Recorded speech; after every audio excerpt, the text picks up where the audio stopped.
Welcome back, everybody. Figuremania show is back with my favorite people doing to do streams with. I got Kaiju Canuck. What's going on, brother?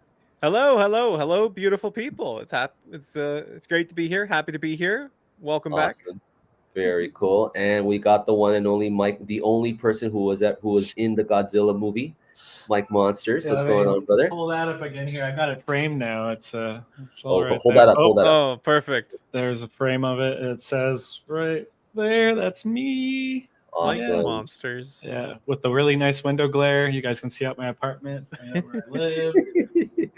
Wicked. Alrighty. So let's so I don't know if Kaiju Danny is still here, but we do have Alex Sawyer. Okay, what's going on? Thank you for coming. So let's see what else.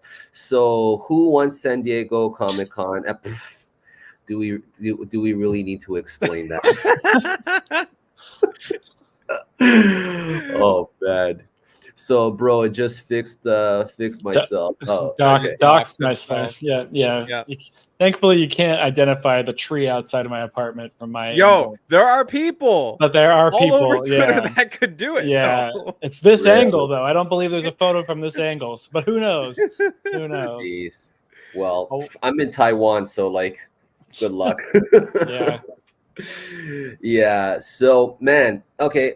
We are here because the dust has now settled, okay, from San Diego Comic-Con, so we can sit back and just relax and talk about everything that we saw at San Diego Comic-Con, the highs and the lows and things, and the MIAs too. There are MIAs, right? So we'll get into it, okay? So I know a guy, don't worry. Yeah, all right.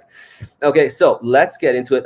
Michael Shipman, Articulation Series, will join us in a little bit. He's just tied up at the moment, so he will join us. All right. So let's get into today's discussion. So San Diego Comic-Con. Oh, Jesus, hold on a second. There you go. Great start. Perfect. All right. Now, now let me ask people in the chat. Okay. Who do you think stole the show at San Diego Comic-Con? Let's just ask that right off the top. Okay. Who do you think stole the show? People in the chat. Okay. So Big we Bear got saying Hiya. Hiya. King John saying Hiya. Hiya for sure. Yeah. What's the matter, guys? You don't like Playmates? Oh man. Yeah. Showing stuff we've already did seen well. for a year now. Yeah. Yeah. See ya. Alrighty. Yeah. All right. So yeah, man. I mean, this year was a very interesting Comic-Con this year. Wouldn't you say, Kyle? Yeah. You know, we had Hiya come out the gate with just a whole slew of sculpts. I think it was last year they were like, here's Hokkaido Godzilla, like the first entry from our Toho line. It was like, oh, okay, cool. And then they showed off 2014 Godzilla. Like, okay, cool.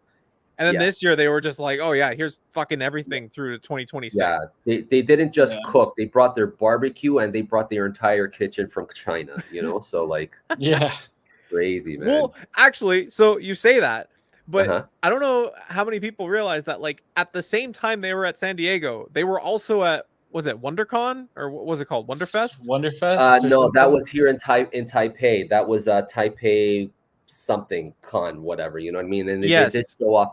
I had no idea, you know what I mean? Because like, like Taipei is like in like where I am in Taiwan. I'm in the south, and Taipei's in the north. You know what I mean? So like, if there's stuff going on in Taipei, like most of the time I never know about it, so yeah. So like, myself included, people were like, where's Shimo? Where's Godzilla Evolved? Where's the 91 Hokkaido like normal version?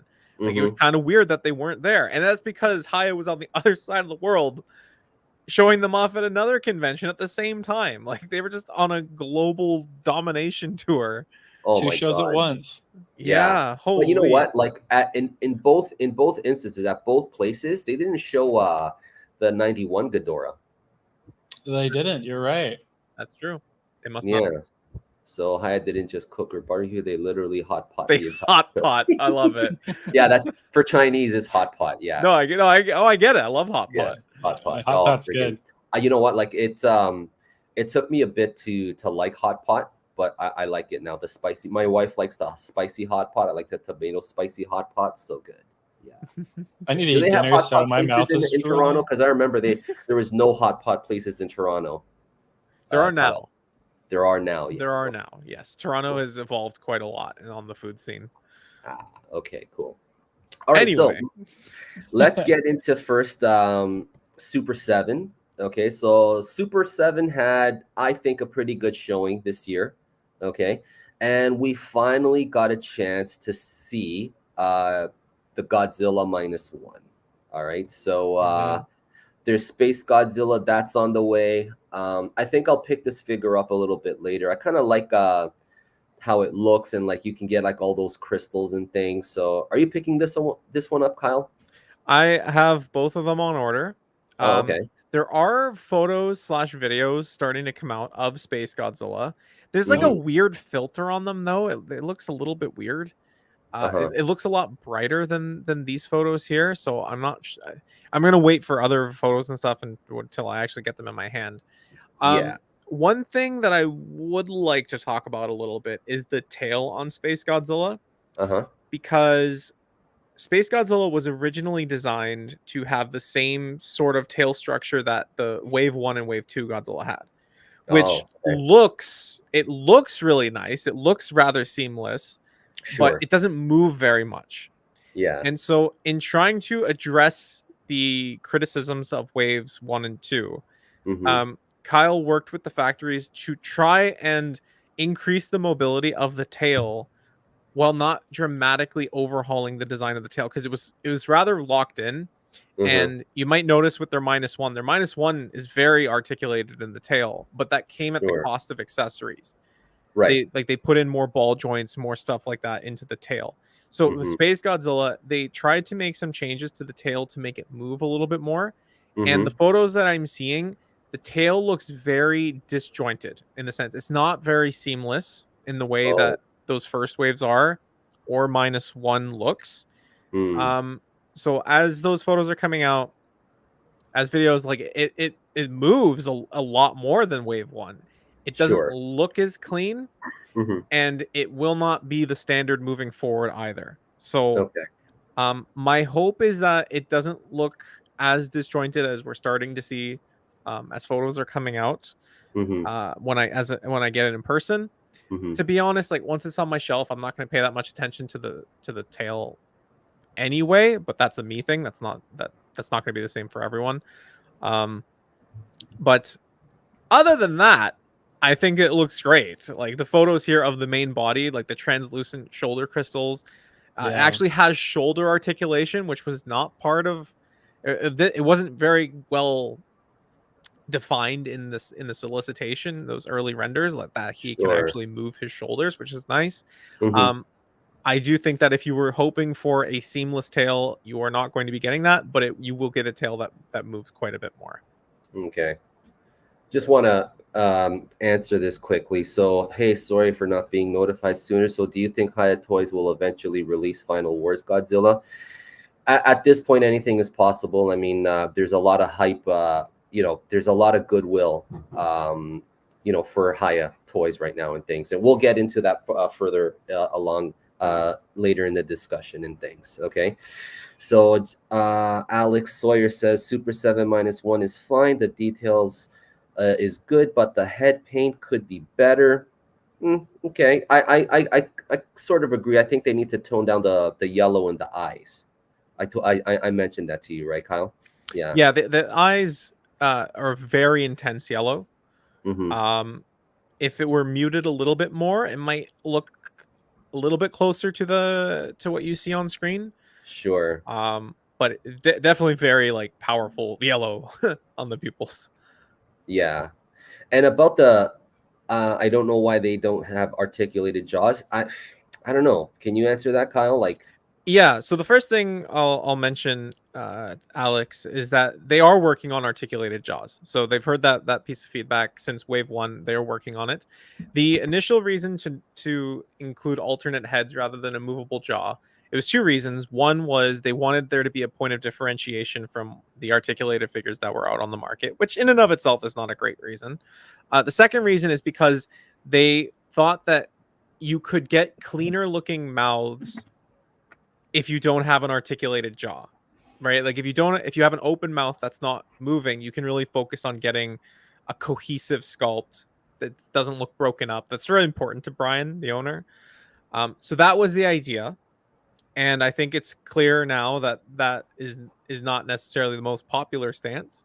Yeah. They have heard the feedback, and they are working on articulated jaws. I don't know. Whenever we see our next Godzilla, I would be surprised if it did not have an articulated jaw. okay. Interesting. Alrighty. So moving along, this Mothra looks pretty cool. It does. Mothra looks amazing. Mhm.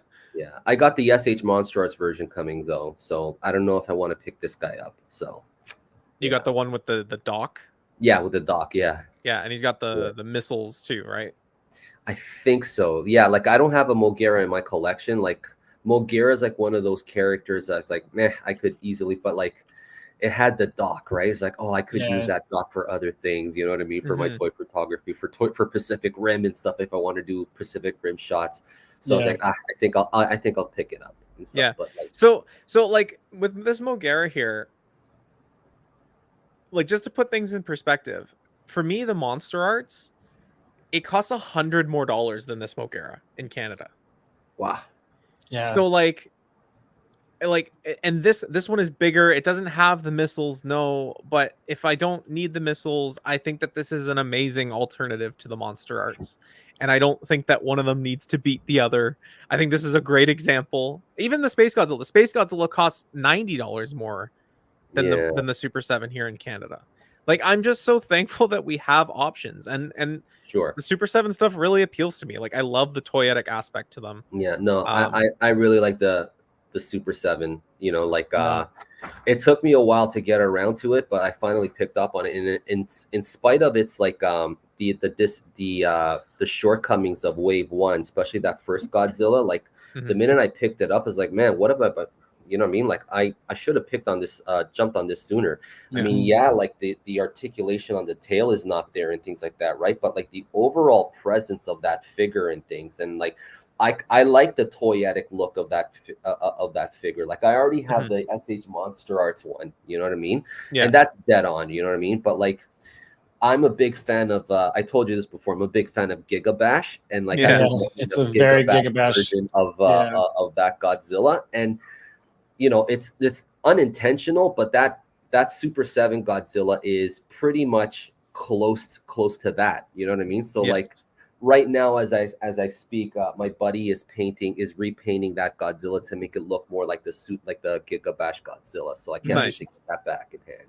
Yeah. And you have the Destroyer too, and that Destroyer is a beast. Oh I need to get that. Fantastic! Like you got to get the reissue on Big Bad Toy Store, Mike. Yeah. So need Big Bad Toy Store to send out free stuff.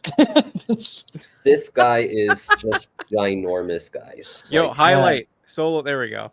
Yeah, it is a chunky figure. Yeah, and let me pull out the SH MonsterArts Burning Godzilla. Tiny. Yeah. Like look at that, man. It's a baby. God. Incredible. Yeah.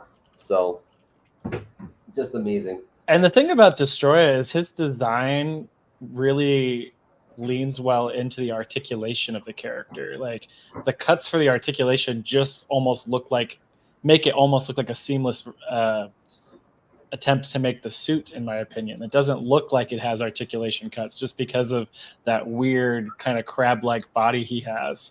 Sure. So it has all that sectioning that a real life suit would have. It just looks great to me. For sure. Man. I need that thing. Or would I wouldn't even have room for that thing if I got it. It's so big. It's really big. It's huge. It's huge. Yeah. So let's continue on. And they're doing this one. So this is basically do you remember like many moons ago when the SH MonsterArts did the San Diego Comic-Con meltdown one? It was just a Comic-Con explosion, I think they called it. Yeah. And it's basically this, so but I don't know, like I'm not in a hurry to get this one though. What do you think? So if it were a new mold, I would be much more inclined to get it. I'm okay. As much as I enjoy Super 7 stuff, I'm kind of tired of this mold. I'm hoping that they make a Heisei 2.0 based on what they've learned from -1. Yeah. And if they do that, like I'll buy this deco of that mold. But I'm just at this point, I'm just kind of spent on it, and I would just rather save my money for other figures that I'm more passionate about. Sure. Yeah. Now, to answer this question, I think the SH MonsterArts Destroyer is the same size as Super 7. I don't think so. I don't think so. No. I don't think so. No. Like Goji fan wrote it's definitely smaller. I have to look back in my gallery because I have taken photos of that SH MonsterArts Destroyer with the burning Godzilla, and I don't think they no. I think it's closer to scale to the burning Godzilla you showed. It would be much smaller. Yeah. Sure. Yeah. That Destroyer made Burning look like almost like Junior in a way. Yeah. Yeah. Basically. Yeah. You're right. Yeah. For the folks who may not know, so MonsterArts is in the 6-inch scale, and Ultimates from Super 7 is in the 8-inch scale. 8-inch. Yeah. So, yeah. Alrighty. So, Super 7 Pacific Rim figures. That would be dope. It could happen. I think. Oh, yeah. I think emails went out that Diamond Select canceled their newest wave of Pacific Rim repaints. So I guess like something's going on over there where they're just, I guess they might just be done with it. Yeah, because like McFarlane had they had the license for Pacific Rim, and all they did still have it. They still have it, right? They still have it. They're doing another release, at least one more. They're doing another Otachi as part of their gold label. So it remains to be seen, like if the 7-inch license will come back into play. Okay. Yeah, because like that's what I'm waiting for. You know what I mean? Like I'm waiting for the 7-inch scale stuff. You know what I mean? I don't care for the smaller stuff and stuff. What are you getting, the Ling Jihun stuff? Oh yeah, I have the Gypsy Danger on the way, and I did see photos of like the kaijus that they're working on. Holy Jesus. Holy moly! That I just don't have that in this, but no. Yeah, I can't find that. I missed my opportunity to pick up the Crimson Typhoon. I'm looking for that. Yeah, so hopefully when I go to Japan for Godzilla Fest, I can look for it there, but I don't know, man. Yeah. So do you think, let me just highlight this comment here, do you think Super 7 will ever make Shimo or Scar King? Right now they don't have the legendary license, right, Kyle? That is correct. I asked Brian about it in my most recent interview with him. You can go check it out. Came out not too long ago. He said that while they do not currently have the license, that is not to say that they will never have the license, but they do not have it right now. Yeah. So will McFarlane ever do Monsterverse? Oh, did you remember those leaks? 3 or 4 weeks ago? That I was surprised we didn't see those at San Diego, to be honest. Yeah. So like, because unless McFarlane had a booth that no one did any coverage of, because I don't think I saw much McFarlane from the weekend. They had a whole panel. Oh, they did. Okay, but they didn't show any of this stuff. Okay. Yeah. No. Oh, that'd be cool, man. Like the freaking, because the comic just wrapped up. You know what I mean? The Godzilla versus Kong versus Justice League. Yes. So I think they're doing figures based on that, right? Yes. Yeah. So there was a listing for a Batman and Kong 2-pack. That's going to be cool. And it is unclear whether that is like 7-inch articulated like their normal stuff, or if it's going to be Mhm. something like a page puncher like their Pacific Rim. I don't Yeah, think it's statues, because like I hope statues, not. Yeah. I would not consider a statue as a 2-pack, if that makes sense. No. Yeah, because every time they make 2-packs, it's always figures, never statues and things. Yeah. They So, are doing the movie Maniacs line again, and those are all statues, though. But this is not movie; this is comics. So, but they are doing those comic statues at the moment. I don't know if you guys have seen Yes. those. Yeah, Yeah, they yeah, just got a bunch of Marvel ones out. yeah. yeah. Like I'm waiting for that, for them to drop the photos on those figures, man. Because like the one that I want is that mech Batman one. You Yeah, know? that sounds cool. Yeah, well, that's the one that people think are in the 2-pack with Kong, because otherwise Yeah. it makes no sense from scale. Yeah. Because I think the thing though is like they're like when they solicited that comic series, there's that picture of like the mecha Batman fighting Godzilla. That never happens in the story. No. Oh, it doesn't. Oh, No, No, it never happens. no, but it So, looks cool as fuck. it Yeah, looks it's cool a- as hell. Yeah, yeah, it's the So, closest I'll ever get to Godzilla versus Batman, the movie that we never got. yeah. With too bad. So, do you prefer SH MonsterArts Godzilla -1 or Super 7? I'll wait and I'll hold my thoughts on that until I get the actual Super 7 in hand, and then I can tell you. Yeah, but I do like bigger figures. Okay, so the Super 7 has the advantage for me personally in that. So yeah, alrighty. So let's continue on with the showcase here. So look at it now. Look at it. Look at it. So Oh yeah. Yeah, that looks great. that looks awesome. Yeah, and like I said before, I think the yellow is just a little too much. So Yeah, it's In the eyes, too is bright. that Yeah. what you said? Yeah, yeah, It's a little bit too bright. yeah. Yeah. yeah, they dial it back, and I think it's dead on. It would be It would be a lot better. Yeah. Could Yeah. that just be the really strong UV lights that are in those cabinets that are pumping that yellow up a little bit? Like, Oh, that's Could true be. too. yeah, Yeah. and It it might could- look it- a little better in hand. Like maybe we're gonna get onto this when we get to MonsterArts, but like there are so many bad photos of product out there. Yeah. Like just awful photos, man. I Yeah. think in the rush that people have to be first, they just like they throw everything to the wind. Uh huh. So it can be really hard to like get an accurate sense of what these things look like. Uh huh. Yeah, I mean, maybe there's a lighting effect that's really emphasizing the yellow here.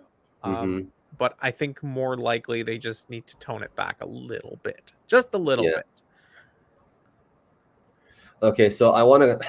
Okay, someone needs to speak up about the controversy between the SH MonsterArts and Hiya Toys comparison, because me and other SH MonsterArts fans have been getting bullied because of what we like. I sympathize with you. Okay, unfortunately, there's always going to be those people in this space here. Okay, because I like both. You know what I mean? Like I don't understand What? why. That's not possible. You only have to like one. You cannot No. like both. Pick a side, It's coward. against the rules.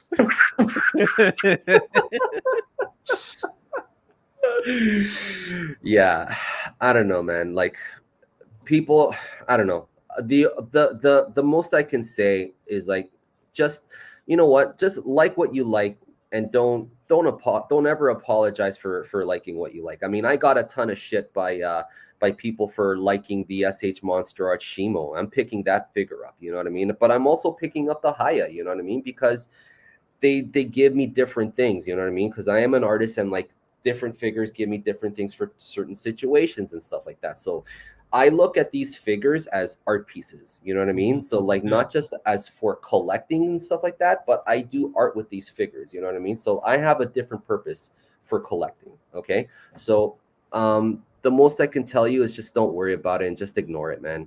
Yeah. No, bring it back up. I want to say something. Bring it back up. Okay. Listen, Heisei Creations.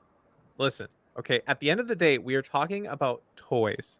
Toys. How about toys? Okay, if somebody's gonna come after you because the toy that you like is not the toy that they like, they are a fucking loser that needs to go out and touch grass. Okay, Yeah. there is nothing wrong with criticizing products. Okay, but the problem is when you don't move on afterward and you make it your personality. Yeah. Okay, if your whole personality is MonsterArts sucks, you need to re-examine your life. Okay, like at the end of the day, this is just a hobby that we all engage with to have fun, and if people are making it not fun, that is their problem, and you need to stop engaging with them. Sure. Just give them the thumbs up and don't say anything. Yeah, just big thumbs up. Big, and if good they for keep you, going, buddy. you mute them. Yeah, that's it. Yeah. And move on. Enjoy your life. If block, they can't enjoy theirs, so yeah. Yeah. And it's like with like I'll say the same thing. It's like what Harold said. Like I view these pieces as art pieces. I respect the craft that goes into them. They might not be the most screen accurate things, but like regarding Shimo, that thing is not screen accurate, but it's concept art accurate. And part of me really enjoys having concept art versions of things myself. Yeah. I have a couple concept Godzilla 2000 statues from Yuji Sakai that are not accurate to the movie, but they look awesome. Like, sure, there are different ways to look at this stuff. It doesn't always have to be screen accurate is the way we got to go, or it doesn't have to be articulation or anything like that. There are so many different things about these figures that we all like them for our own reasons, and that's completely valid and fine. It feels like it's like elementary school playground stuff. Oh, you don't like this, or you're wearing that color shirt, I'm gonna kick you in the dirt. It's like, no, like I like the color red. I'm sorry, it's not you. Just because you don't like it doesn't mean I can't like it. Like, grow up. You know, like I collect Omega Beast Godzillas, right? And if you look at all those sculpts, they're all stylized. You know what I mean? All of them. You know what I mean? They look awesome. But they look fucking awesome. You know what I mean? Like if you go back to my video, like the one I did with Godzilla 54 and Ultima, holy Jesus, that Ultima. Like I want to show you Ultima, but like I'm too scared to bring it leave it up there. Leave it up there. It's so gigantic, you know what I mean? That tail. It is literally my biggest figure in my collection. I've got 1, 2, 3, 4, 5 big figures. Okay, one is the Gigantics Series X plus 89. You know, and that's accurate. You know what I mean? But all the other ones, they're not. You know what I mean? But like, who cares? You know what I mean? Like, if you enjoy them, that's the number one thing that matters. Okay. Yeah, so like there's in August, or I guess this month, there's a art gallery for a Godzilla. Ghost X Ghost is hosting it in LA, and there's a screening of 1954.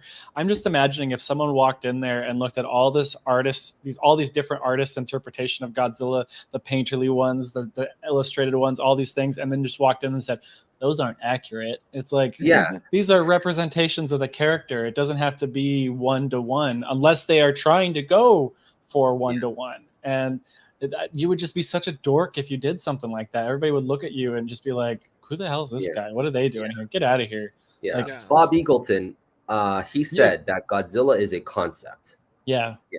So that's a great way to put it. Great way to put it. Like I look at these different brands making stuff. I like to look at it as like sports. Right, like it's fun to root for your teams. It's fun to talk shit sometimes. Right, it's like, oh, like your team got whooped this time around, right? But like that happens. Like sometimes one team gets whooped. Sometimes both teams put on a really great show and a really great game, and they tie. And like everyone, should come away being like, wow, like that was amazing. What a great time. And like we can all, like, as much as we like to talk shit every once in a while, we can still love the sport. It's just that at some point, like, it just becomes vitriolic, and again, people make it their whole personality. And it's just, and you can't have conversations with people that do that. There's just no room for nuance. It's black and white for them, and you cannot make them budge. And it's just exhausting to talk to people like that. Which is why we've stopped doing that. We haven't stopped engaging with a lot of individuals in this community /network /fandom. It's just too much. And people are gonna, and those types of people, they just can't wait to see what's coming next, just so they can jump on and find whatever they find what's wrong with it. You know what I mean? Oh, this look at this is what's wrong with it. This is a problem and stuff like that. And it's like not everybody. How boring. How boring that's of a life that is, just to find everything wrong with everything. Yeah. But again, you can negatively criticize a product. Like, that's totally fine, you know, within reasonable limits. And we can talk about products that are perhaps being sold in exploitative ways. Like, there are some companies where I think that their business practices are outright harmful to the hobby. We could talk about those in an honest light. Mm-hmm. It's just when it's just like when people make mountains out of molehills, it just makes it not fun. It makes it a not fun atmosphere. Yeah. Anyway, we should probably move on. Yes. We could talk about this for hours. For hours, Yeah. So will Super 7 ever do 6-inch scales? No. No. I don't think they really have anything in 6-inch scales. You know what I mean? Like, no, they don't. They operate in 7-inch for their normal lines, 8-inch for Godzilla, and Bandai has the 6-inch scale. Yeah. So okay, Michael, are you there? Yes, I am here. I can hear you guys. Awesome. Welcome, how you Michael. doing, brother? Welcome. It's good to have you, man. Thanks, guys.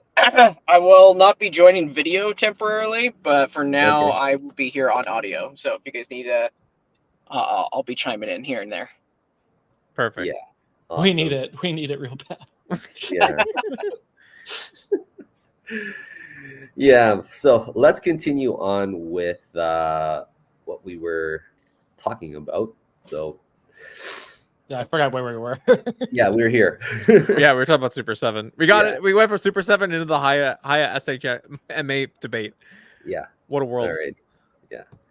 And man, this thing looks so charming. A 20-inch tall MechaGodzilla, but I'm skipping it. Oh. I thought you loved large toys. Hey, those photos look familiar. I do. Yeah, I was about to say, are these Michael's photos? Yes, courtesy of the Articulation series. Yes. Okay. Yeah, those are looking pretty nice. Yeah. Well, at least there was one photographer that knows what they were doing on San Diego Comic-Con. Yes. It's sometimes not even fun to go to a convention with your camera because you feel the pressure to get the best shots, and then it's like the lighting and everything sucks there, and there's so many people around. I mean, my experience was definitely I'm sitting there and I'm just going like I'm sitting there getting all these angles and everybody's kind of looking at me. They're like, what's this guy doing getting all these shots? Why isn't he just pulling out his phone and taking a photo? Exactly. Yeah. So, but yeah, it's kind of nice though, because there were certain points, if you go as press, you can kind of linger a little bit afterwards. So I kind of did that, and I was able to grab some photos without a lot of people there, and just kind of take my time and get some good close-ups. Nice. Man, I wish I could have been there with you, man. Friggin' that's next year. Awesome. Next year, Harold. Oh, we'll see. Yeah. Do it. So let's move on to do it. Oh, I just finished watching the Acolyte last night. Star Wars. Yeah.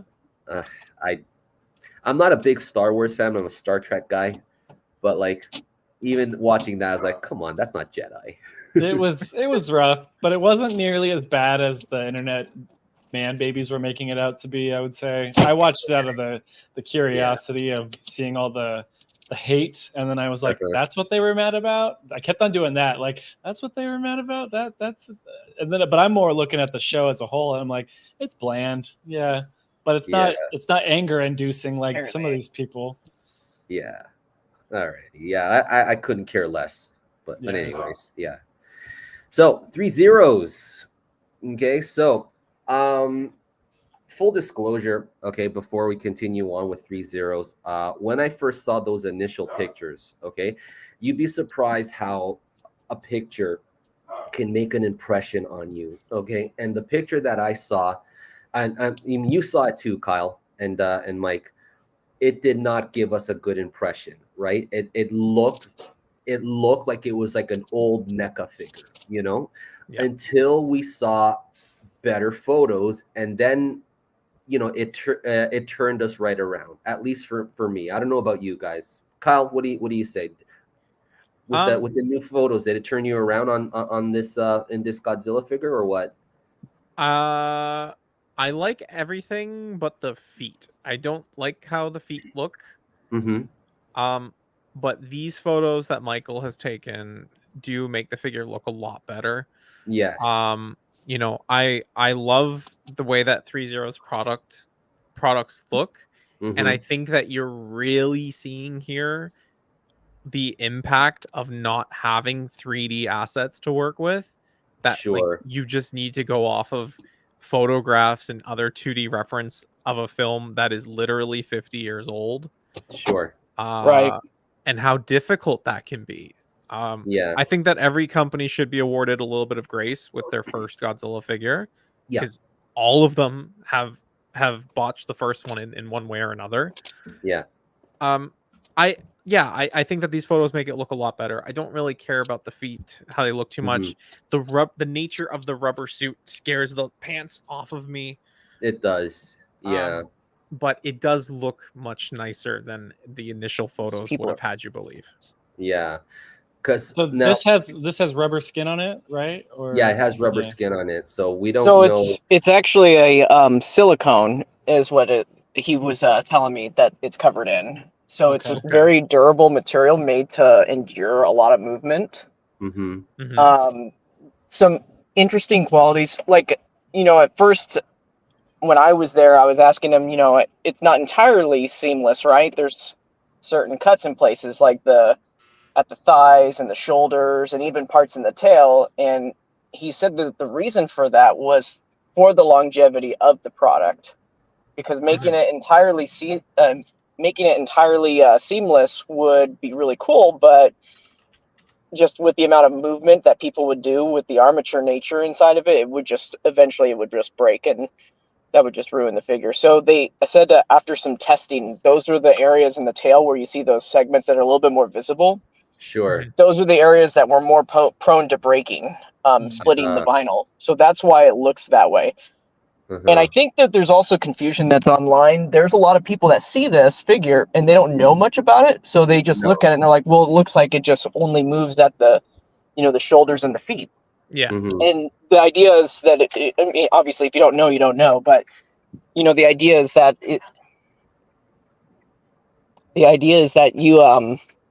it has an armature that's hidden within there. Yes. So I did. Reading here. Okay. So the Kaiju Dao product line utilizes Threezero's unique die-cast zinc alloy combined with an engineering grade plastic frame structure as the foundation. So this is then wrapped in soft vinyl to present the texture of the monster's flesh without compromising the range of articulation. So right away, just reading this thing's going to be expensive. Okay. So so I was telling Kyle earlier, think of this line as like the Hot Toys monster figures. You know what I mean? So like if Hot Toys started doing Godzilla figures, this is probably what we would get. You know what I mean? Only thing is, I mean, this is a 9-inch scale figure, right, Michael? Yeah, so it's in the 9-inch range. There's some wiggle room and flexibility, obviously. Like they might do a figure that's like 8.5 inches, or they might do one that's like 10 inches. But generally, they're going to stick within that 9-inch range. Sure. I was hoping for 12 inches. Remember, like when we talked about it, like literally 6 months ago now, we were talking about the Kaiju Dao line, and I was hoping that it would be a 6-inch line. A 12-inch line. But you know, it's 9 inches. They just need 3. I'm gonna see if I can get an interview with them. Hopefully, you know, I say, hey, can you bump it up to 3 inches more? I did ask about that when we were doing an interview, and he says that for the cost to the consumer, that was not an option. Okay. So yeah, because it's not the price isn't official yet, but they were saying about $200 to $250 for this figure. Yeah. I mean, I paid for my DLX Transformers $200, you know, and like those things are friggin' awesome. Like, but there's a lot of die cast in them too, beyond the joints, right? Like the actual outer parts, not just plastic, right? Yeah. So if you guys are unfamiliar with Threezeros, fucking hell, hold on a second. Oops, sorry for the F-bombs, guys. This stand, I'm still getting used to this stand here for this Optimus Prime. Here we go. Okay, so Spotlight. look at this thing. Look how big this thing is. Okay. Shining. Yeah, and the paint app on this thing is just ridiculous, and like this is like 1-to-1 almost. You know what I mean? Like this thing is dead on to like how you see him in the movie. You know, so yeah, this is Threezero's work. You know what I mean? And like their articulation range is pretty good on these figures and stuff. You just have to be careful in things when moving them around. But like they always give you like instruction manuals telling you exactly what to look out for, which is nice, you know. But like when you do pick up a Threezero's product, okay, this happened to me with my Ultraman, my 12-inch tall Shin Ultraman, which is somewhere over there. Fill out their warranty card and then send that in, okay? Because then with that warranty card, like if your figure, anything happens to your figure within a year, the manufacturer will cover it. Because like what happened with mine, it broke, and it was brand new basically, you know what I mean? And but then they were like, oh yeah, but you have to send, like, the minute from when you buy your figure, you have 14 days to register for that, you know what I mean? And I was over that 14 days, you know, but they were still nice enough to fix it for me, which was awesome. So their customer support is pretty good, actually, you know what I mean? So they didn't have to, but they fixed my figure. So that's very kind of them. That's awesome. Yeah, man. Yeah, totally. They seem like very nice people. They seem like very, very nice people. Yeah, and they're out of Hong Kong, I think. Yeah. So, yeah. All right, so let's move on. I mean, I'm looking forward to this, and now this is only the first figure, but I do have a feeling like depending on how this figure does, we'll see the other cast members of this movie, like MechaGodzilla, King Caesar. Do you agree? Yeah, I think so. Godzilla and MechaGodzilla are always going to be the top two, right? Yeah. King Caesar, I would be very surprised, actually. I think it would just depend on how well these sell. Yeah. Sure. Okay. Alrighty, so let's move on. And oh man, little guy. Yeah.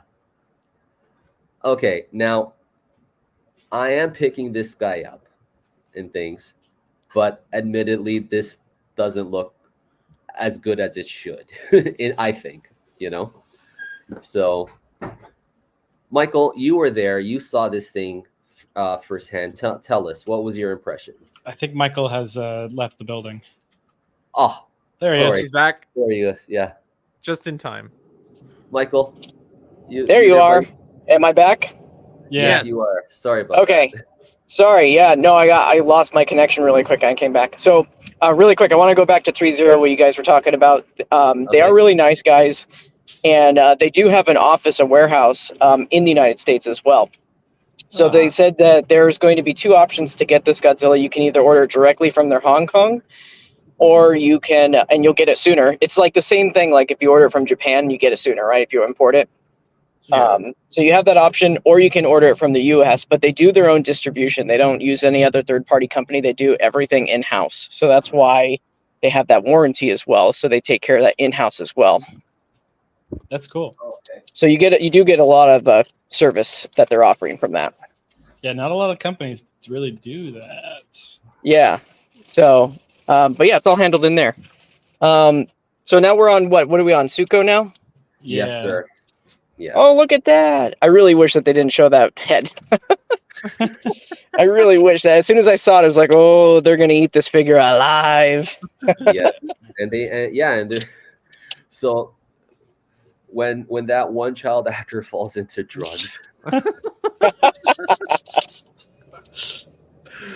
Yeah. Oh, So, yeah. but yeah, what about it? What do you want to know? What was your impressions on this figure? Initial impressions.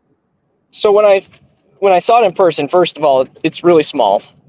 Mm-hmm. Like it's a small figure. Yeah, I don't think photos have given the scale properly yet. Like we can see them next to other figures, but I need to see it in like someone's hands to see how small it actually is. So if I'll give you an example. If anybody owns Little Godzilla, it's put Little Godzilla in a sitting position, and that's how big Suko is.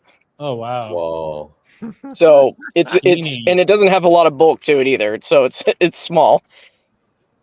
Wow. But yeah, other than that, like, you know, I think, yeah, there's a lot to unload with Suko, right? First of all, it's not using any CG files, so Sure. it's sculpted from the ground up using 2D reference materials from the movie. And with that being said, and with the scale, I think it looks fine. I think when I look at it, it looks like Suko. I think the roaring head is a little off. Compared to what we probably would have seen on screen, right? But I think the other two heads that they have are actually the better. resting face, and there's like a face with its mouth slightly open. I think those look a lot better, and I wish I would have seen one of those heads on display versus the roaring head. They also they also explained to me that the figure had a little accident, so there was a little paint scraping, chipping on its left eye, I think. The not scarred eye? It was one of the eyes. It didn't look really good. But there was some paint that was not there anymore. So there was that too. Yeah. I know how that happens. I've been there. Yeah, myself. Right. And there is it. They were also, it was an interesting note too, is that they painted the pupils on the roaring head a lot smaller than the other two heads. So, and I know a lot of people were asking, you know, where's the green on the eyes? It's there. It's just that the lighting in the case, and they also had UV lights in the booth, which, you know, it's really hard to get your camera to white balance all that stuff properly and get a proper look. But they are green. What I observed in person, they were definitely green, but that UV light kind of makes that green turn kind of white-ish. So, but I think the figure looks really good. I think a lot of people are giving it a lot of flack right now for what it looks like, but I think for the scale, and I think I mean, I look at it and it looks like Suko to me, just not maybe that roaring head. That's the only thing I don't like about it, is the roaring head. And it's this roaring head. It's not the one that's in the solicitation photos, right? It's this one. So this figure is actually the same. It's the same one that was in solicitation. So it's the same one. It just had some damage done to it. With how soon we saw this figure in person compared to the solicitation photos, it was no doubt that this was the same exact figure they used in those photos. Otherwise, you'd see this figure as well. You'd see it in Japan on display right now in their I can't say the word, Akihabara, whatever it is. Akihabara. Yeah. So that you'd see it over that way on display as well by now. So. Sure. Which it probably will be. It's probably back on its way over there and everything, so they'll probably be on display that way. Okay. Yeah. So, but I think it looks okay for what it is. Yeah. I mean, sure. I mean, it's okay. I mean, I don't know how much better the paint could really look on this figure. I mean, maybe the sculpted details will be different if, you know, say Hiya decides to do it. Maybe the sculpted details will be a little bit different. Sure.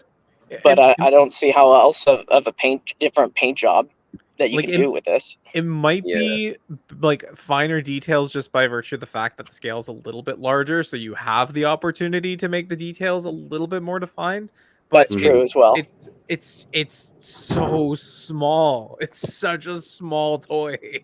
Yeah. I mean, look at it here. Look at this. Yeah. Yeah.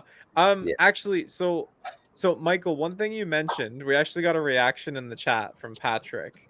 I don't know if you've shared this yet, Michael. I don't know if this is something that you could talk about here, but you mentioned that Suko was sculpted from 2D reference. Yes. Are you able to talk about the other figures and what reference was available to the sculptors? Yeah, so Shimo, Scar King, and Suko were all used. They all used 2D reference materials. They did not use the 3D data to make those figures.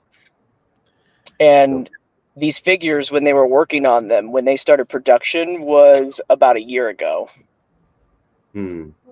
So, and about a year ago, a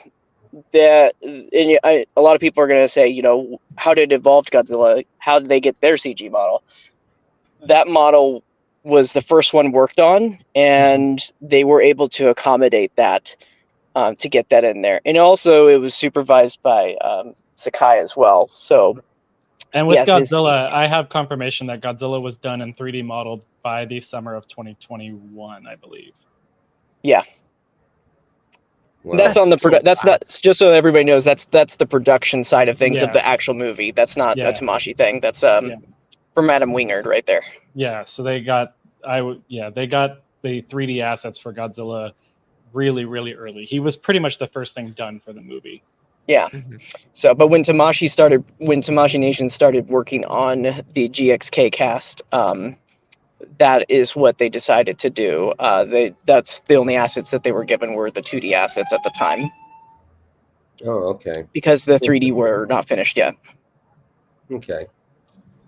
Well, it still looks good. I mean, yeah, I'm looking forward to this. I know people want accuracy and everything, but I think it's a testament. I said this in a comment in a post in a different area, but I think it's a testament to these guys' abilities out there in Japan, or just artists in general, that they're able to look at these 2D pictures and they can sculpt it. Like if you look at Shimo and you compared it to its concept art, like it's pretty close. Like there's some areas where it's definitely a little off compared to the concept itself, but it's pretty darn close. Yeah. I mean, I can't sculpt anything. I mean, I can't even sculpt Mr. Potato Head. For friggin' like them sculpting this. Wow. Sure. Okay. So this Shimo looks a lot better. So Michael, you saw this Shimo in hand. What did you think? It's giant. It's huge. Yeah. It's such a big figure. You know, I know everybody. I posted that photo of just like an estimate of the scale. It's pretty close to that. You know, I mean, it's a 2D picture that I printed out, so it's just an estimate. It's not exact, right? So I'd say that it's just maybe a smidge smaller than that picture that I printed out. But it's still very large. It's a very large figure. It's got a lot of mass to it. Yeah. Okay. Cool. I have a friend who was like kind of partial on Shimo. She's leaning more towards the Hiya. And she said that, and she doesn't love the inaccuracy of the SHMA, but she said when she saw it in person and saw how big Shimo was and the pearlescent skin and just like all the little details with the crystals being clear like that, she said a lot of her complaints got thrown out the window. She was very critical through the production photos and the early sample photos we saw from Japan, but she saw this in person and it just like completely changed her opinion on the figure. Yeah, okay. It's definitely a figure that you need to see in person to take it all in, because the promo photos is a very flat lighting, so there's no shadows casted on the figure. And I know a lot of people's original complaints included, you know, there's no shading on the figure. But when you are in a different environment or lighting, you know, you do get natural casted shadows, and that kind of fills into place. I agree with it, though, that there should be some sort of shading, weathering, dirty effect in there between the cracks just to make those details pop. But it is very clean. It is very glossy, very glossy. So this might be a photographer's nightmare depending on your depending on how you're going to take photos, because she is very shiny. Okay, good to know. So, and what did you think of Scar King? I like this Scar King. I think this looks pretty good. Yeah. I think this is another figure that looks a lot better in person than it did in the promo photos. Yeah. I think the promo photos, it was like the way that they did the white bounce and the color made it seem like it was maybe a little bit too much of a brightish reddish color, but in person it was much darker. And would you say that these photos and looking at them, like there is a little bit of a blue tint to the imagery. This isn't exactly the white balance that you would probably see in person.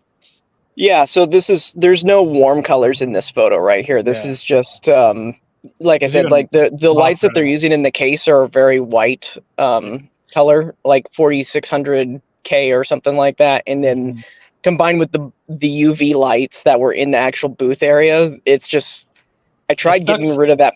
I tried to get rid of a lot of the purple when I was taking that shots, as having people stand in front of the case when I was taking those photos to kind of block that, but there's still some purple spill that goes into it. So you can see that the lights are reflecting as purple in some of these shots. That like the light beams that you can see are just like purple. So yeah, very much a black light essentially. So it really I don't understand why they use that kind of lighting at these shows. Yeah, I mean honestly, when you walk in the booth, if you're not taking any photos, it looked really cool. But when you start taking photos.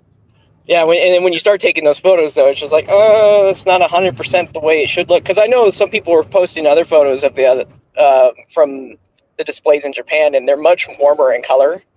So even on Evolved Godzilla, the color looks a lot better. It looks a little bit more green.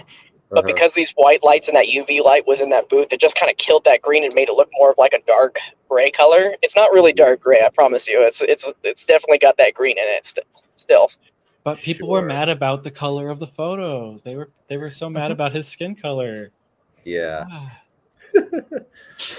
All right, so let's move on to this guy. Mike Monsters, you had a chance to get this guy in hand. What'd you think? I love it. I could grab it off the shelf, but it's all wrapped up right now. But I think it's an improvement over the original release of the figure. Sure. I love the translucency of the spines. They light up really well when you have a light hitting them just right. They are very cool. And like on mine, my mouth on the original release wouldn't close all the way. There was almost like a gap in the middle of the teeth. And this one, at least my copy, it closes all the way, and it just felt like an improvement across the board. And I know his spines don't light up all the way down the tail, but I believe in the movie they don't go all the way down the tail. But I've seen a lot of people in my comment section on my videos and my posts were like, "Why isn't his tail lit up?" It's like, I believe this is how the movie. This is like a charging up version essentially. He's not fully doing his atomic breath yet. He's just getting ready to on it. I believe. I could be wrong on that. Yeah, so I asked them during my interview with them about what specifically is going on with this figure. Why doesn't it have a beam? And they flat out said it's him charging. It's not an actual atomic. It's not an atomic variant. It's not a heat ray variant. It's just charging. and he said it very matter of fact, like yeah, that's what it is. What's the problem? Kyle, we're looking at you. Get me out of here, bro. Get me out of here. What the fuck you mean it's a charging up variant? So what? So does that mean we're going to get a beam variant? Most likely not. Well, what's the fucking point then? There might be some beam effects packs in the future, but I don't think we're going to see a beam effect 89 anytime soon. Well, apparently I can't display that with this one because this is the charging up one, not the beam one. Yeah. Just as Saka intended. So with the whole beam effect, part of our conversation, want to save those for future releases when they do like heat ray variants,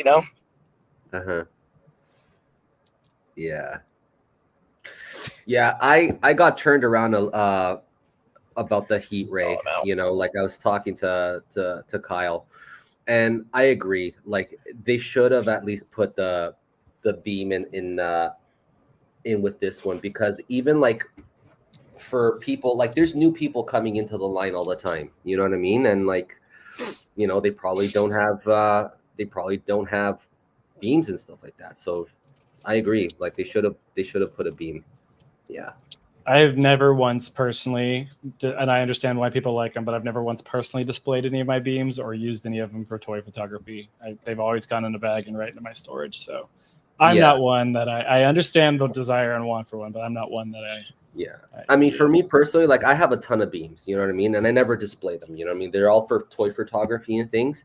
And at the same time, like in its defense, I mean, beams, they're not like the beams that they give to these figures, they're not special. You know what I mean? Like they don't have any special features to them. Like, you know what I mean? Like if they give you a beam, it's just gonna be like a reused mold of like of the 94 beam or something like that. You know what I mean? Like if it had like a special feature that, you know, it was like redesigned and stuff like that, then yeah, I would be more enticed to pick that up. But as it is, no, you know, or if it even lit up, it would be awesome. But no. Yeah, if they lit up, I think that would be a different situation for me. I would probably display that.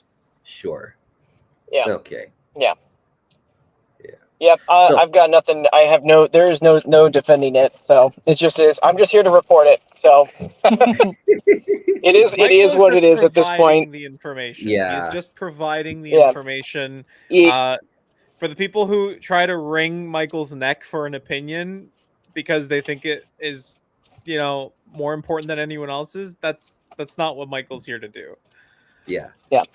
I just asked the question, and that was the answer we got. And if you don't like the answer, I mean, it is what it is, guys.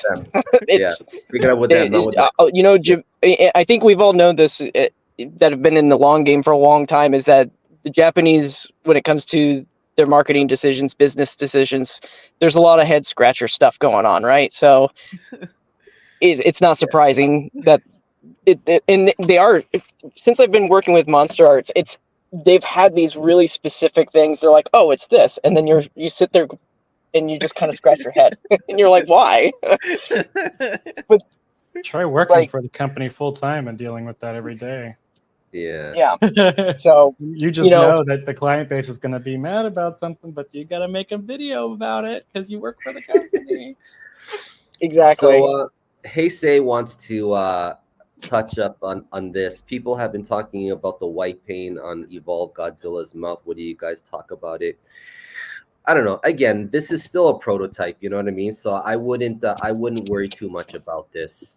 Are we talking about it's almost like a airbrushing around his mouth? Like, yeah. Okay. That doesn't bother me. You know, it's a I think it is important. Like, I know some people are like, oh, it's a prototype, blah, blah, blah kind of thing. But like, you know, it's what are we in, July right now? They do multiple prototypes. That's the whole point, is that they get them, they put them on display, they get feedback, and hopefully they'll change it. Maybe they won't. They did tell me that paint is easier to change, you know, midway through things versus like sculpt, because, you know, the steel molds have been made.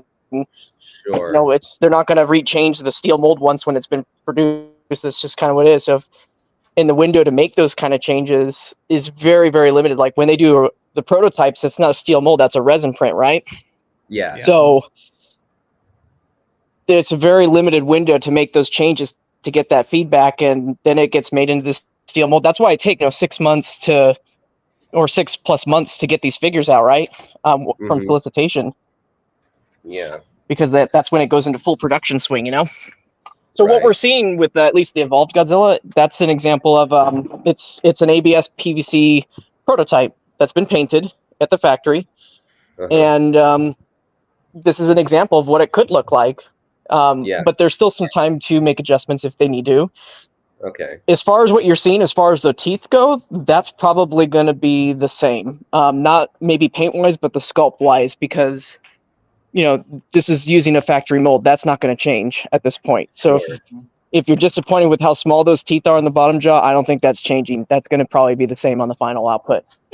Okay. I'm looking at the promotional photos, and there is a little bit of a white highlight. It's not very bright like this, but there is a little bit of a white highlight around the lips and the mouth and closer to the cheeks.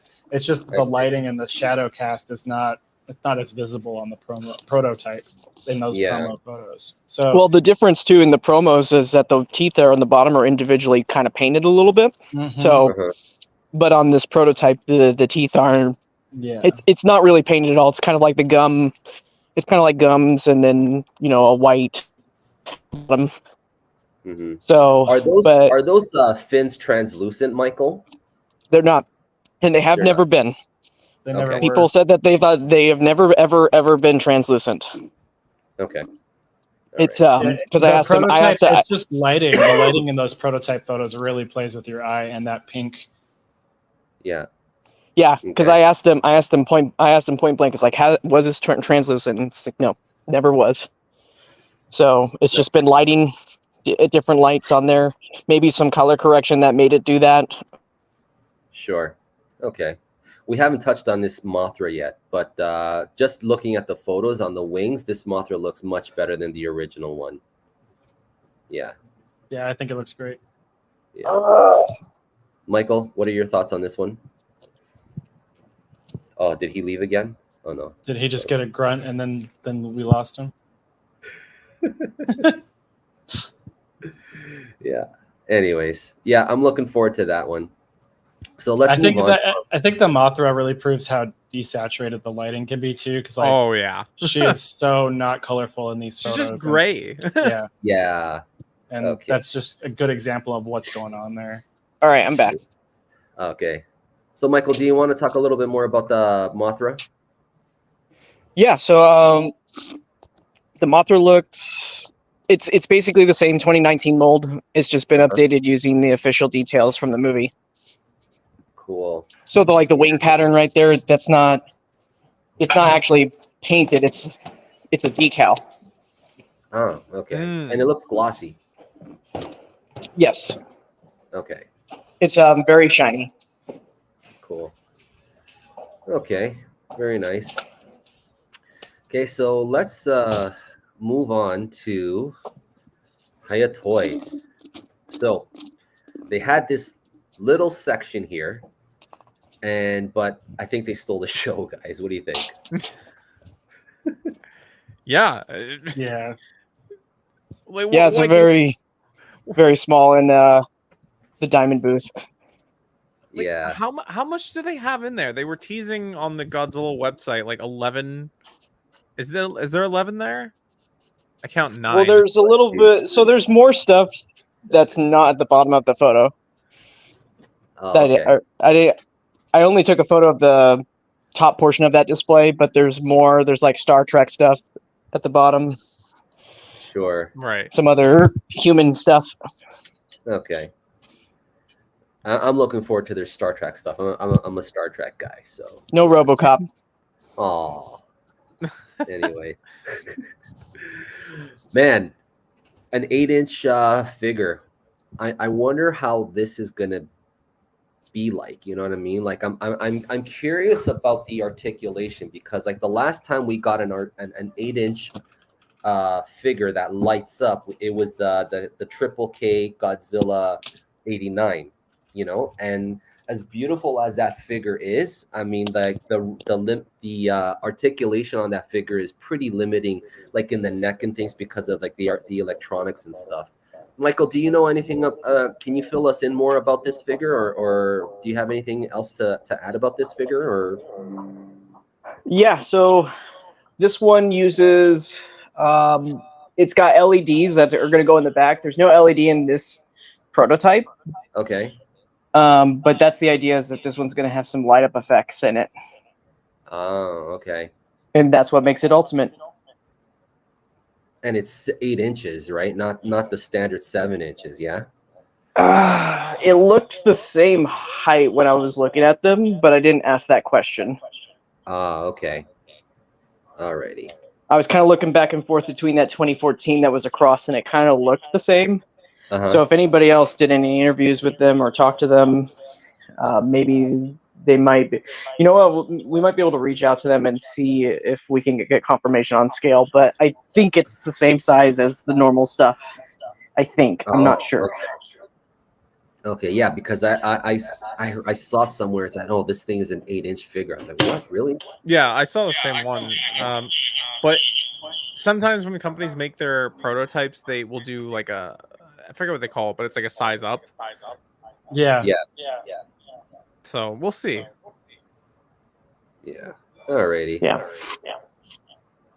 All right. So it was nice to see this figure, the Heat Ray 2014, even though we haven't got in our hands the standard one yet. But I always knew this one was coming, but I wonder if they're gonna do like a translucent blue variant, because that's what they did last time, right? So we got a heat ray version, and then we got a translucent heat ray version with the 2019 or 2021.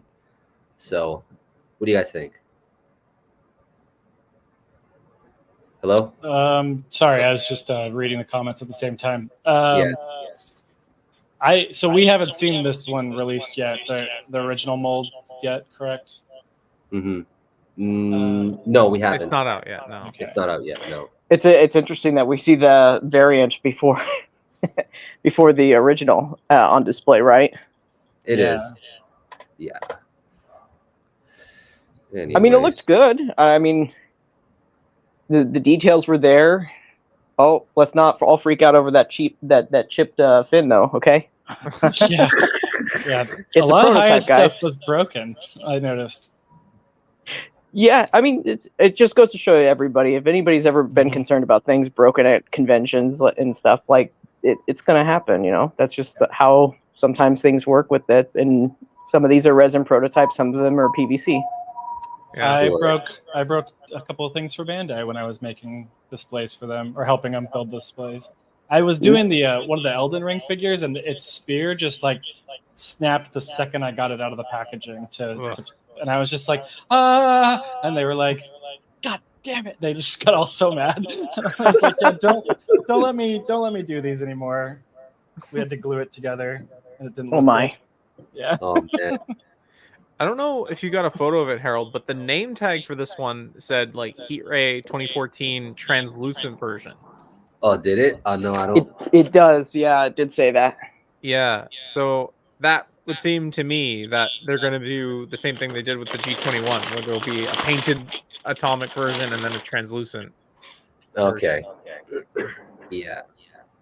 And then they showed their stylus. This thing looks dead on.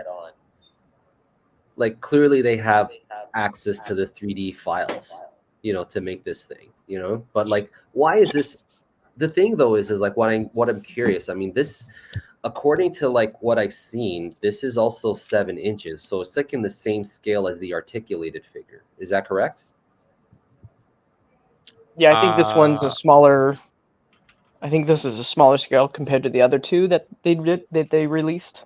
Yeah, the last two they were bigger. They were like 8 inches, almost 9. Yeah. Yeah. So I think this one's in the 7-inch scale, because I was looking at that's why I think people think that the one next to it, the ultimate one, was bigger, because the stylus is supposed to be bigger, but this one's actually smaller. So I think that's why it's the same. The other ultimate one that we're looking at is basically the same size as the other ones. Yeah, I mean, like, when I think of statues and stuff, like I like, if I want a statue of a Godzilla, like, I want it to be like, you know, X plus scale, 25 centimeter, 30 centimeter and stuff, but like a 7-inch one, like, what's the, you know what I mean? Like, I don't know, maybe there is a market for people that want this, you know what I mean? But like, why not just get this, see this, make this an articulated figure, you know what I mean? So if it's going to be the same scale, like, I don't understand. I don't understand where the thinking is, you know? Yeah. I bet you more than anything that it comes down to cost to the consumer, right? When it comes to like these giant figures and they're super articulated, I think that a lot of these companies get scared when it comes to how much that's going to cost, and then how much they're going to have to charge the consumer. And then it comes to, well, is there a market for people that basically, is there a market for people that collect X plus? Will those people also buy these large figures that are articulated? And I think it sounds, from what it sounds like across the board, there's not a big enough market to make that a sustainable cost. Sure. Yeah. I mean, I'm sorry, Harold. No. I mean, whatever. I mean, I don't know. It's just strange that they do an articulated figure, same scale, and then a non-articulated figure, the same scale. You know what I mean? So like, why pick up this one? You know what I mean? And when you can get the articulated one, you know what I mean? So like, I mean, that's a good point. I think if it was a statue that came with a little bit more to it, like I I'm looking up at my Dragon Ball shelf, and I have Figuarts and also the Figuart Zero. And the Figuart Zero is in the same scale as Figuarts, but they have these big beam effects in their hands, and you can do crazy lighting on those, and it'll make the beams light up. But they're not articulated; they're just in a crazy specific pose. And I think if these statues had like a base with it, with buildings around it or something, or maybe a beam effect of some type. Why can't statues come with beam effects? I might be more impressed with this, but I kind of agree with you, Harold. I would just go with a figure over this scale.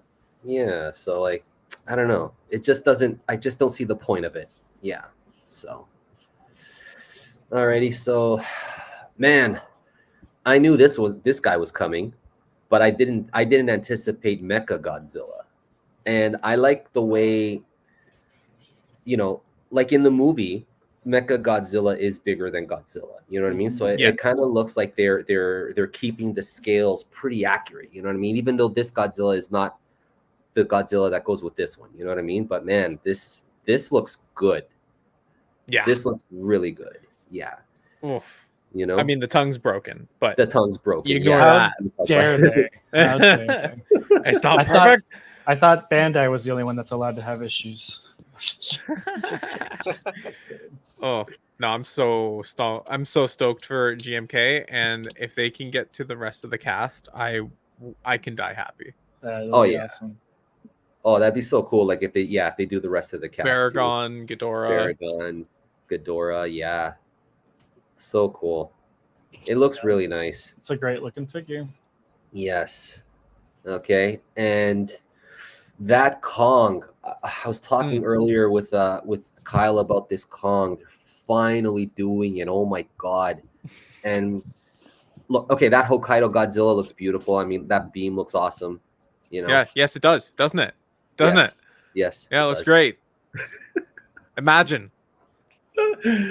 Yeah, it's nice to see a beam that isn't just a rod or a very phallic shaped thing. Yeah, I like the end of how they did that too. It's just not like, I like how it's not flared out, if that makes sense. Yeah. Like the impact, like the MonsterArts Heisei beam kind of goes out. So I kind of like this has got like a bullet shape to it. It's a refreshing change to see. Yes, totally. And yeah, this looks awesome. This looks so much better than the solicitation of the standard one. And it was confirmed. Kyle, you mentioned this earlier, that it was confirmed by the sculptor that the changes that we see in this one will carry over to the standard one. Is that correct? That is correct. What is the sculptor's name on Twitter is Eden Buster. Yeah, Eden Buster. And Eden Buster confirmed that the changes we see for the Heat Ray version will carry over to the base version as well. Wow, that's awesome. Yeah. So to get to Kaiju Danny, I wonder if there's going to be a burning Godzilla for Hiya Toys. Okay. Or will it be a simple new? Will it be a new mold or a simple retooling of the Hokkaido? I hope it's not just a repaint. You know what I mean? I hope it's like its own sculpt. You know. So. Yeah. It will probably be its own sculpt if they do it. I think that Hiya is definitely paying attention to details, that each Godzilla incarnation is its own thing. Yeah.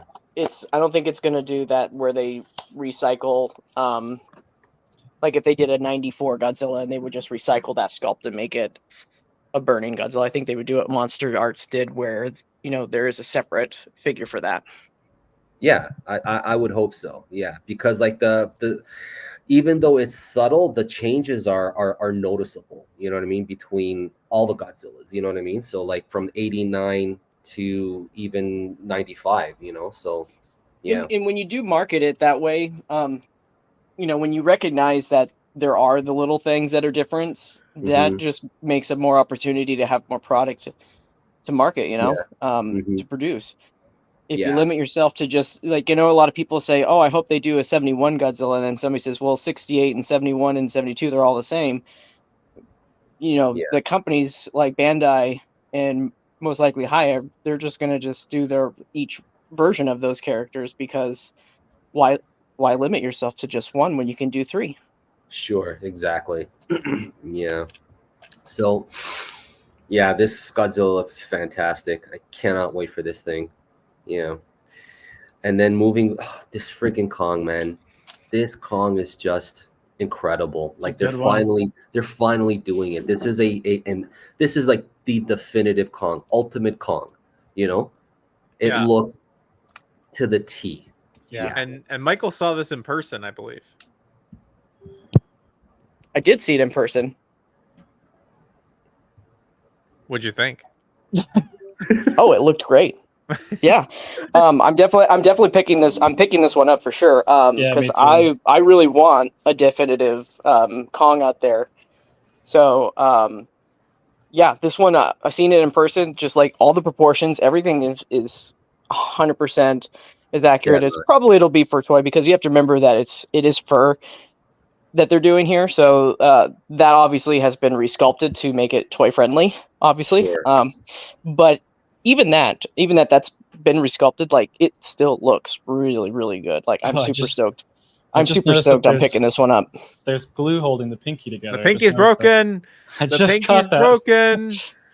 Yeah, they had that in there. So yeah, I think this one is also, I didn't ask them, but I think it is a resin prototype that they did for this guy that's been painted. This is the first Kong that I've seen that's an articulated figure that I have been like, I have to have that one. Like, yes, I have a Kong out of obligation because I want to have the full line, but this is the first one where I'm like, oh yeah, this is it. This is it. Besides the X Plus statue that I have, but me too. I have that X Plus one. I know what you're talking about. Yeah, but this is the first one where I'm just like, yep, this is a must. Yeah. And people are asking about the metal tooth. This is likely before he gets his. Yeah, this is before. Yeah.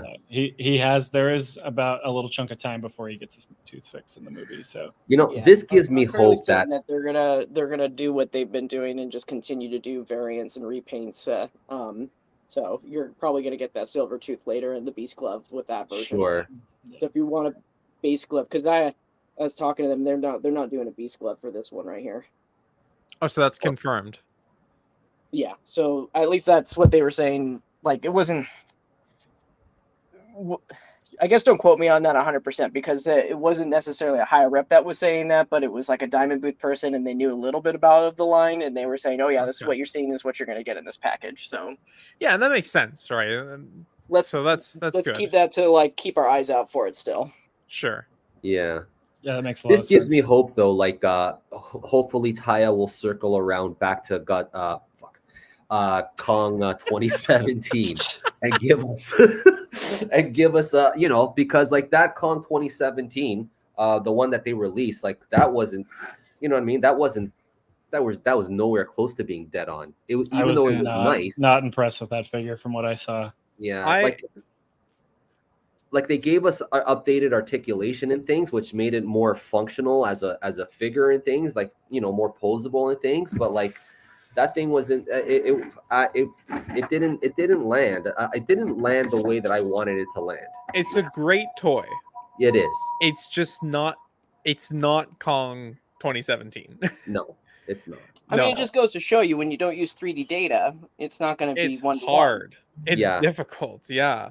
When I was doing I unboxed my Kong, I was talking about some of my thoughts. Like, I could see them doing another pass, making it more accurate, and doing like the final battle version where he has the propeller and the chain. Like that would be amazing. Like I would pick up that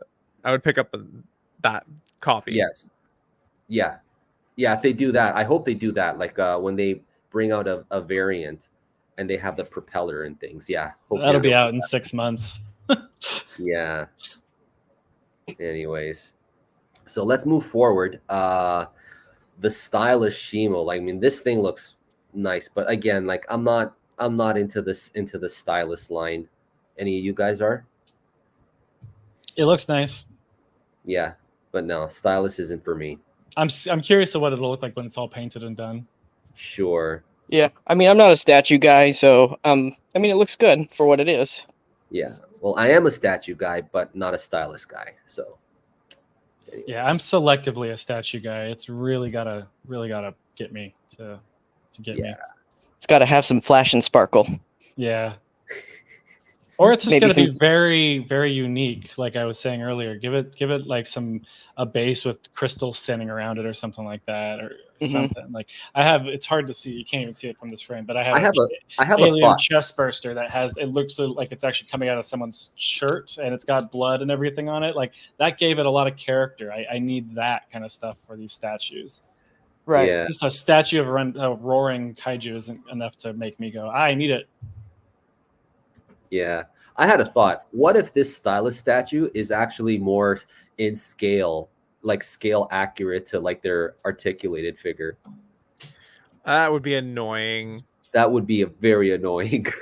I thought that's what actually it was. I think it kind of does look like that. See, this is what I'm talking about. This is the kind of statue tell me that I this. like. It's hard to see out of focus, but it literally looks like it's coming out of someone's shirt, so it like can be like kind of thing.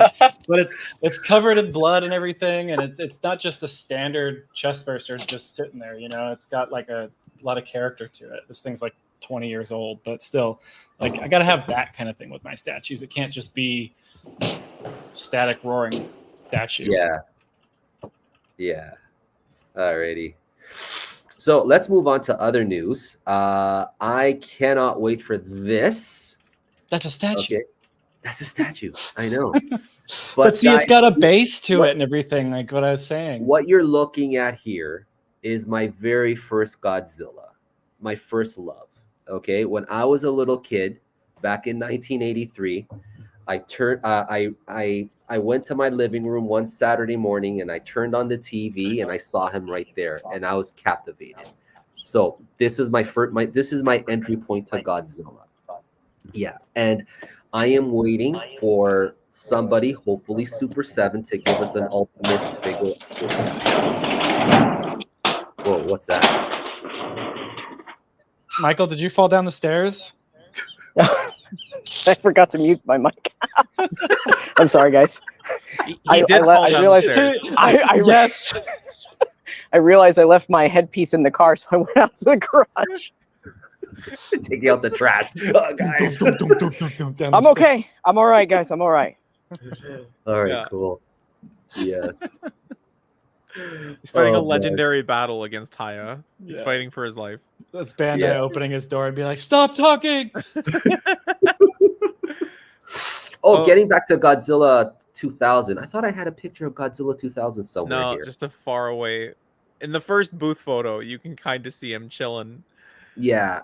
Okay. Anyways, about Godzilla 2000, I found out that Zeto is involved in working with Hiya. He's in the Toho department now. If you guys don't know who Zeto is, he's he's known in the community for doing, film accurate sculpts, like for figures and stuff like that. And I found out that he has had a hand in working on the Godzilla 2000. Yeah. So not the entire figure. According to him, he worked on the texture, the skin texture of Godzilla 2000 and the dorsal fins. Yeah. While the other sculptor, what's his name again? Eden Buster. Eden Buster worked on the base sculpt of this one. Yeah. So this is so part of Godzilla 2000 is Zeto's work. So if you guys are familiar, I don't know if you're familiar with Zeto or not. Yeah. Not super familiar. Yeah. Okay. So just to let you know. Okay. So getting back to, man, shit, I thought I put that in, but I didn't. Godzilla 2000. Anyways, I'm looking forward to that Godzilla 2000. What about you guys? Yeah. It looks great. Looks fantastic. Alrighty. My hope looks is good. that we're just not getting, because this has happened before with figures from other brands and other companies. They might tease a prototype, and then those prototypes never come to see the light of day. And I hope that that's not the case with any of these. Like, we get these figures released, and I'm assuming they will be, but things happen. Licensors decide to pull things at the last minute. The licensors, owners, I was going to say that too, but it can happen. We've seen it with other brands and stuff, and I just hope that all of this comes to see the light of day because they're all awesome. Yeah, So I'm looking forward to this one. And Kyle, if you talk to Brian at Super7, can you ask him to this guy right Those here? eyebrows, they're moving. Yeah. All right, with Godzuki, it would be cool like if he comes with a Godzuki. You know? I could see this line coming to like this license coming to them. Like this is right around the time Brian was growing up too and stuff, and he likes the older figures. So I could see this becoming one of those that sees the light of day. Yes. Seems like a natural fit, if you ask me. Yeah, me too. Sure. Yeah. Alrighty, so Mezco. So I've got this thing on pre-order. The thing with Mezco, though, I mean, they take forever to bring out figures. Like I have a couple of Mezcos. I've got that Michael Keaton Batman figure. The one that took 47 years. 3, yeah. Okay, and let me just look at him quickly here. You know what they ultimately ended up doing with this Batman, this Mezco Batman. Okay, he's got a rubber body. There's like he's got a rubber body, and it's got a like a skeleton underneath. You know what I mean? Like what's that called? Like that the armature. Yeah, that. And a lot of people complain about it. You know what I mean? And like this thing is like incredibly difficult to pose. You know, but you can. But I don't know if you can see the elbow on my back. Yes, yeah, that's how my Xenomorph is. It's the same exact material. And when I was reposing my shelves recently, I saw that exact same tearing happening on the elbows of my Xenomorph. And you know what? I've barely touched this Batman for photos. Yeah. You know what I mean? But because I don't know if it has anything to do with like with the weather here in Taiwan or anything like that. Because I mean, I do live in a warm place, but I don't know, man. This is not very pleasing. Oh shit, where is it? This is not very pleasing. You know what I mean? I wonder if I can get my. And I barely touched my figure. You know what I mean? And then like now that Mezco's coming out with a Godzilla, and they're, you know what I mean? It's gonna have like that rubber tech. I don't know if it's gonna be the same texture of this or not, but I don't know. I'm very worried. But to its credit, I mean, it's gonna have like nice accessories and stuff like that to it. Let's see if I can get the focus and the lighting on it. The elbow is completely ripped open right there. You can see it. Oh, I see it. Yeah. Yeah, and I haven't even had this a year yet. I think I got it in like February, and both elbows have like just a tear to it. You can see it right there. Yeah. And I have his arms like just out now because of that. I don't want him to tear anymore, and I think I might be getting a little bit at the back of the knees too. But yeah, Mezco makes good looking stuff, but some of their execution is just like it's iffy. You know what I mean? Like I spent a lot of money on this. Yeah, like that. It's giant not the same as like it's not the same as like a Figuarts or a MonsterArts or anything like that. Like this is something that it's a wear and tear with barely any wear done to it. It's falling apart by just existing in the air. And that's just very frustrating. So that's why I'm like, I don't think I'm going to go with these Godzilla figures that Mezco was going to make, but now they're probably not making them. Some of them. Yeah, I don't know. I mean, this is stylized for sure. You know what I mean? Like this is not dead on by any means. You know what I mean? Like does it look nice? I think so. And as far as I know, it is coming like with a whole bunch of accessories like broken buildings and stuff like that. Is that correct? Yeah, and a beam. Oh my god, a beam. Fucking hell. Yeah. Like if Super7 made this sculpt, I would be all over it. I actually really like how it looks aesthetically. Yeah. It's just that the rubber scares me so much. Yeah. Sure. Yeah. I don't know, man. But there's no word as like when is this thing coming out? It could be like another year. It could be tomorrow. We have no idea. Yeah. When did they solicit this? It was like 2022, right? Is that when they first solicited this? Yeah, it's been almost 2 years. And then there was the 89 along with it, right? Oh, you're talking about this one 89 here? was revealed the year before. Yeah. And they never put it up for order. See, this is what I was saying. We see a prototype and then never sees the light of day. Like this is the situation where that happens. Yeah. And this was going to be an 8-inch figure too. Mm. Yeah. So this is so Kyle, you put out a video earlier about this, and you're saying it's done, and I'm forced to agree. Yeah. Done. Yep. Yeah, especially if we never saw any type of pre-order or anything. Yeah. Now, Gonzo. Like, you know, shy of the company officially confirming it, like things could change, but it's just one of those things where it's like things have been quiet. The 1954 that was supposed to start its new line has now been absorbed into another line. This figure, the employees at the booth had no idea. Chris was asking them about it, and they had no idea what he was talking about. So, like, it just seems like everything's pointing toward this being done. Yeah. Yeah. That's too bad. He's on camera. He's camera. He's back. I'm here in the flesh. Cool. So we've hit all the topics. We've hit everything. Is there anything else that we didn't touch on or anything? Sorry, Michael. Hey, you know what? My time, I'm still at work during the day, so I made it work the best I could. Awesome. Yeah, I don't know. Is there anything else that we didn't that we skipped? I don't think so. There was a small rumor going around. Somebody was saying that MonsterArts was going to do a movie accurate Godzilla 2000 suit. Like, I had someone DMing me on Twitter being like, "Hey, this person made a video saying that MonsterArts is making a 2000 suit." So I watched the video, and there was no like credible source. The person just said, "I heard MonsterArts was releasing a movie accurate 2000 suit." And like, so I don't know if you guys have heard something that I have not heard, but that seemed to be something that was making its way around at least a little bit. Yeah. News to me. No. Be nice, but yeah. I don't know.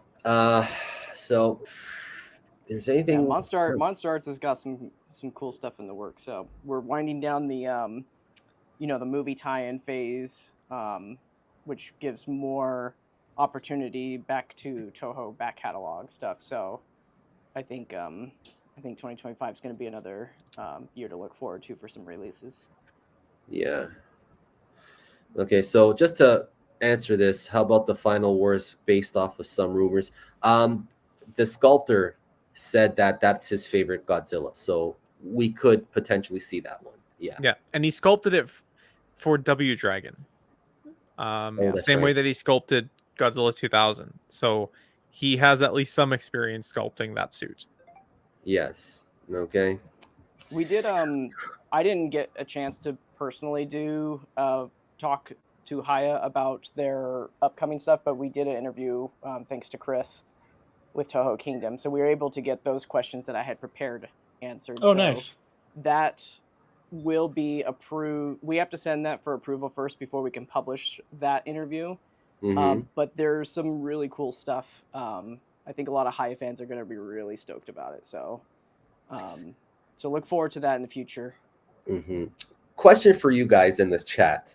Would you like to see a 12-inch line from Hiya? Because the last time we got a 12-inch tall Godzilla was the NECA 2014, and no one's made a figure like that since. Okay, so what do you guys think? Would you guys like to see a 12-inch Godzilla from Hiya? I know I would. Okay, so King John says yes. All right. I think the better question is, could people afford a line? Yeah. Well, because I feel like a lot of people that gravitate towards Hiya are people that do not have deep pockets. Sure. Yeah. Yes, I would love a giant figure in my collection. Yeah, for sure. Cool. Yeah. Alrighty. So let's see what Kathy said. I don't know if you want to do just a session where we just take questions from the fans. Mm-hmm. For a minute. All right. So, guys, do you have any questions for us in the chat before we punch out for the day and the night? I would love a Mothra one. Oh, cool. I have a question for Michael. Okay. Did you ask them about MechaGodzilla 2021? Will we get an answer? I can't tell you. Not on the stream. Okay, fair enough. But you did ask, so we did ask. We asked all that things. question. If it all gets approved, that should be the something. first question on any list on any question list about that. Right, that where be the first one. What happened to this image? It was supposed to be like their first figure or something, wasn't it? Like, yeah, I'm calling it that the engineering on that figure is batshit insane, and they were just like, never mind. That's my official guess. Yeah. So to answer this question, the evolved Godzilla did show up here in Taiwan, and I did see photos of that. So, but it looked pretty much the same as like from other photos that we saw before. So, yeah. Okay. All right, guys. So let's see. So, do you think we'll ever see a reissue of the SH MonsterArts Destroyer?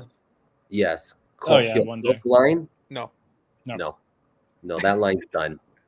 Michael? Yeah, they're not pursuing that line anymore, or at least for the time being. Yeah. Which is unfortunate. Anyway. Michael, you're muted. Yeah. It's StreamYard muted. So is it true that Hiya Toys will... The Bandai gods are getting him. I'm telling you. they're like, what are you doing? That's so weird. I don't know what. You know what? I think my cat jumped up on the keyboard and hit the mute button. Very convenient. So I was saying, what was the question again?